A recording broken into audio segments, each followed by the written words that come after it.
Existem algumas pessoas, a galera da era de Aquários, etc., Sim. que acham que podem travar o apocalipse. Se o apocalipse não acontecer, podem diminuir o impacto do apocalipse, etc. Isso.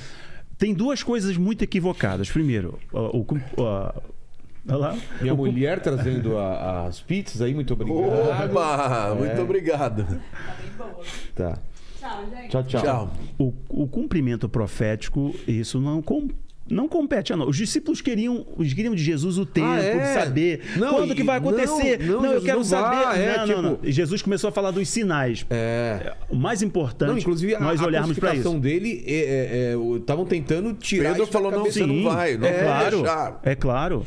Então, a primeira coisa é essa, não está no nosso controle. Esse exercício de tempo, achar que você pode deter o apocalipse... Ou adiar... Não, esqueça isso, não está no seu controle. O que nós devemos fazer com relação ao tempo da manifestação dessas coisas, e sabemos que vai ficar muito difícil, é por amor às pessoas que ainda não creem em Cristo, não confessaram a Ele, não entregaram suas vidas a Ele, é por amor a elas, nós continuamos falando e anunciando a Cristo em amor. Então, pelo pecador. O outro detalhe é o seguinte, eu já te passo a palavra, é o seguinte... O outro erro da pessoa pensar que pode parar o apocalipse, primeiro é esse, é a questão do tempo. E o interessante é que algumas pessoas pensam assim, Rafael, igual eu fiz uma live, não fui no meu canal não, eu fiz uma live com alguém, não lembro agora exatamente, que a pessoa falou exatamente isso, que poderia parar o apocalipse, porque um Deus tão maravilhoso, como é que permitiria que coisas tão ruins acontecessem? Eu falei assim, olha, peraí, eu estava na live, eu falei assim, peraí, gente. Você sabe que esperança não existe. Essa palavra esperança, no livro de Apocalipse não tem a palavra esperança, mas o Apocalipse é sobre esperança. O Apocalipse ele revela o plano que é desde o começo. Se é no princípio, é porque vai ter no fim. Deus vai, de fato, reformular tudo. E o Apocalipse é ele expressando todos os acontecimentos, são muitas taças, são selos, acontecimentos no céu, tremor, guerra, etc. Depois, tá? Porque isso é muito... Tremor, etc. Aí todo mundo olha para isso e assim, mas o Criador vai permitir todas essas coisas para o pecador se arrepender e se voltar para ele. É um amor tão grande. Embora a palavra esperança não tenha no Apocalipse, mas o Apocalipse é sobre esperança. A esperança da redenção, que... Inclusive, o cumprimento de profecias do fim dos tempos começou com a vinda de Cristo, o nascimento de Jesus de modo virginal, cumprindo profecias do Antigo Testamento. O próprio livro de Daniel fala que quando ele fosse retirado do mundo, o Messias seria cortado, seria tirado, profecia de Daniel. E se cumpriu quando Jesus morreu, quando ele subiu, não será visto mais. Então, assim, por mais que no Apocalipse não tenha esperança, mas é sobre esperança, então a gente não para o Apocalipse. E o Apocalipse não é caos para quem tem o Espírito de Deus. Entende que tudo está se cumprindo para a redenção. Então Deus tem um projeto para a humanidade. Eu queria fazer uma observação aqui na questão do tempo. A Bíblia fala que todas as gerações deveriam esperar pela vinda dele. Porque quando ansiar e acreditar que seja na própria geração. Porque do jeito que está a Bíblia e numa primeira leitura, a gente tem medo da vinda dele. Porque, meu Deus, eu não quero que a vinda dele venha na minha vida, porque eu não quero esse caos, passar por todo esse sofrimento. E, na verdade, é o contrário. É o contrário. Mas assim, por que ele disse que ninguém sabe o dia ou a hora? Porque se a primeira geração soubesse que ia ser 2000 anos depois, tranquilo, eles não iam ficar nem aí. Então, inclusive o apóstolo Paulo acreditava que era no tempo dele.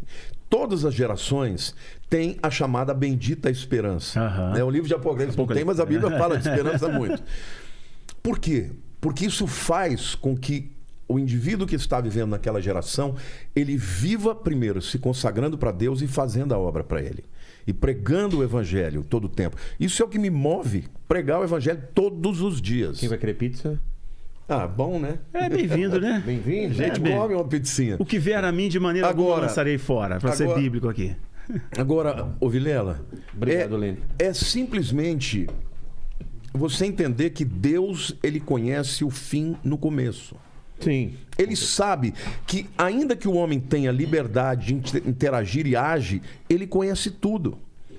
Então, ele coloca em nós essa vontade de pregar, de resistir, e isso acontece. Mas isso não vai retardar nem um dia da sua vinda, porque ele sabe exatamente quando vai acontecer. Agora, quando você olha para o redor e você percebe todos esses sinais acontecendo ao mesmo tempo, Entendeu? Não é que uma coisa está acontecendo. Agora, essa semana, né? Os cientistas falaram que a Terra está girando mais rápido, e porque está girando mais rápido, obviamente os dias estão encurtando. Sim.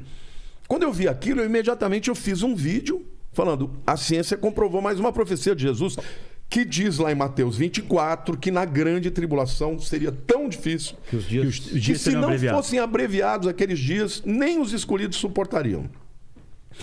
Durante muito tempo, as pessoas, os cientistas diziam: isso é impossível, porque a Terra ela gira em torno de si mesma, o movimento de rotação, e isso dá as 24 horas. Só que agora, cada vez mais ela está girando mais rápido. Aí eles dão algumas teorias, porque as calotas polares estão derretendo e isso está permitindo que tenha menos peso nos polos e por isso está girando mais rápido. Eles dão um monte de explicações. Mas está acontecendo mais uma profecia. Olha o geomagnetismo, a alteração do geomagnetismo, a alteração campo magnético do polo da Terra. magnético da Terra. Eles dão algumas teorias.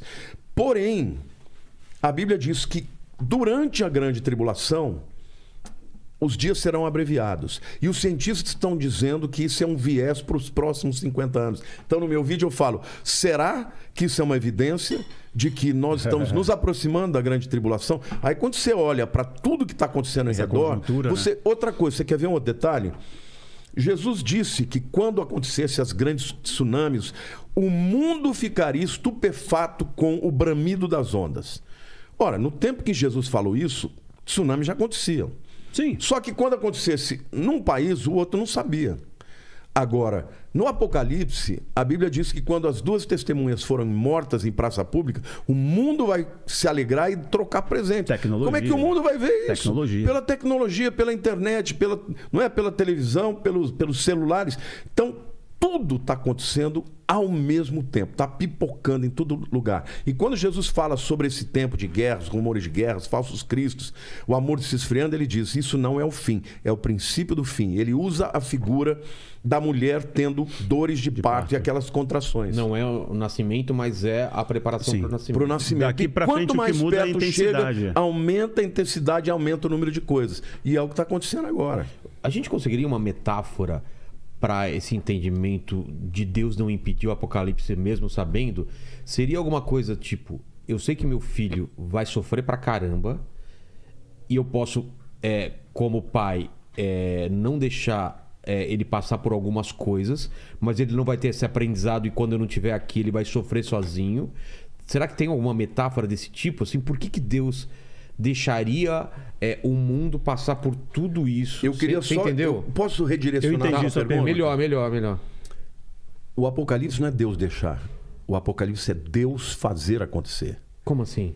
É Ele quem vai fazer isso. Ele que vai fazer, é o controle total. Não é ele se isentando. Não, e Deus não vai deixando, é ele que vai fazer. Não vai se isentar em nenhum momento. Olha, quando ele começa a abrir não é os selos... um crescimento. É da ele força que estabeleceu. Não. O Apocalipse não é um advento aleatório, é estabelecido por Deus. Não, mas não é um esfriamento e um... Não, o esfriamento acontece, mas eu queria... Mas o mal, ele tomando mais poder... Não. Escuta aqui, quando você lê o livro de Apocalipse, as próprias pessoas falam: livra-nos da ira do Cordeiro e daquele que está sentado sobre o trono. Da ira do Cordeiro? O Cordeiro é Jesus. Jesus é quem abre os selos. Ele abre o primeiro selo, ele abre o segundo selo. E quando ele vai quebrando os selos, os malefícios, as pandemias, as guerras, as mortes, os meteoros começam a acontecer. Cara, então, isso é uma coisa que eu nunca tinha parado para pensar. É Cristo que abre os selos? Sim, e dá ele início. não só abre os selos, como ele comanda total. todo o Apocalipse. Eu achei que era o anticristo que... Não. Até agora, Satanás está no mundo. Tá. A partir do momento que começa os juízos, é Deus assumindo o controle. E aí, a Paulo fala em 2 Tessalonicenses que porque eles não creram na verdade, Deus lhes enviará a operação do erro. Do engano. Para que creiam na mentira. Ou seja, faz 2000 anos que Cristo manifesta a sua graça na vida de todos que pregam. A pessoa pode dizer: eu aceito, eu creio. Todo mundo tem a chance de se converter. Mas também tem a oportunidade de dizer: não quero, não aceito, não creio. Mas quando chegar a hora do Apocalipse, Ele está no trono. É ele quem abre, é ele quem determina. Quando Jesus, ele vem. Quando João vê Deus sentado no trono com um livro na mão direita, selado por fora e por dentro, e alguém fala assim: quem é digno de abrir esses selos e revelar o que está escrito no livro? Houve um silêncio no céu. João começa a chorar. E ele disse: eu chorava porque ninguém era digno, nem no céu, nem na terra, nem debaixo da terra. E aí ele ouve uma voz dizendo: não chores, porque o leão da tribo de Judá, o cordeiro que foi morto, ele é digno de abrir os livros. E de repente, ficou arrepiado. Entra na sala do trono que é chamado de o leão da tribo de Judá, mas parecido com o cordeiro, com vestes salpicadas de sangue. Quer dizer, entra na sala do trono, todo mundo vai ver Jesus e prova... Onde é a sala do trono? Não, onde está o trono de Deus. Onde fica Deus. Sim, onde está Deus. Tá.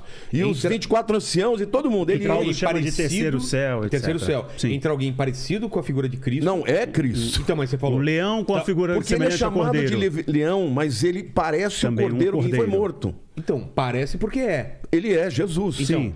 Tá. E nesse momento ele toma das mãos... Tá com sangue? Porque o sangue foi vertido na cruz do Calvário. Na cruz. Ah, tá. Ele nunca vai deixar de ter as cravos nas mãos. O cordeiro, a roupa dele o está leão, salpicada. Quando ele desce no Armagedon, ele vem também com... É uma lembrança... É uma lembrança de que ele morreu. De que ele foi humano. E diz que ele é digno de abrir os selos e desatar os seus selos, porque ele morreu